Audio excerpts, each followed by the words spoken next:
Osote Govano Anambra State bụ Dr. Ibezim fụrụ Ekelela n'ụkpa wee bugara ndị Mbaukwu maka ikwudoro otu ndọrọndọrọ ọchịchị All Progressives Grand Alliance APGA na nhọpụta emere n'ụbọchị Satọde maka ụlọ omeiwu nke steeti ya. Osote Gọvanọ nyere otita mgbe ọ na-anụ ngụpụta nke ihe ndị atụtara na vootu maka otu APGA na wọdụ ya dị na Mbaukwu nke kansụl ime obodo Awka South.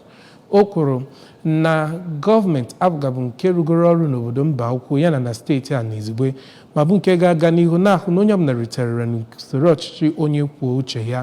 Emmanuel Okonkwo ga-akọtọpụ akụkọ.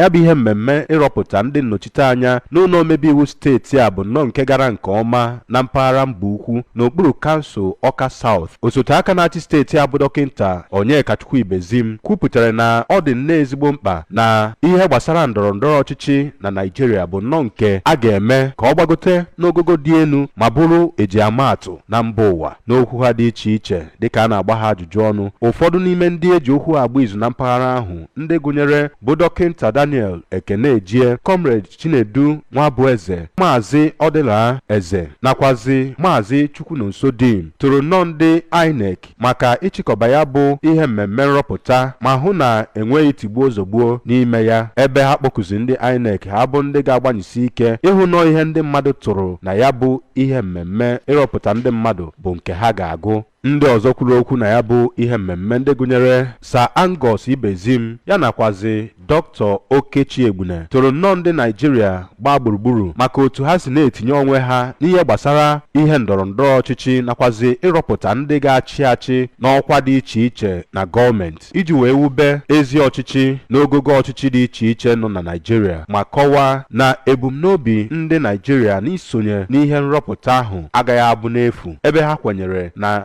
ndị INEC ga-agbanyesi ike ime ka ọ dị otu ahụ. Ndị otu APGA nọ na Mbaukwu nakwazi ndị ihe APGA na-amasị na mpaghara ahụ bụ nnọọ ndị mechazi n'ikpeazụ gbakọọ na be osote aka na-achị steeti a bụ Dọkịnta Ibezim, ebe ha nọ wee nwee obi aṅụrị site na Mbaukwu nke dị n'okpuru kansụl Awka South. Abụ m Emmanuel Okonkwo.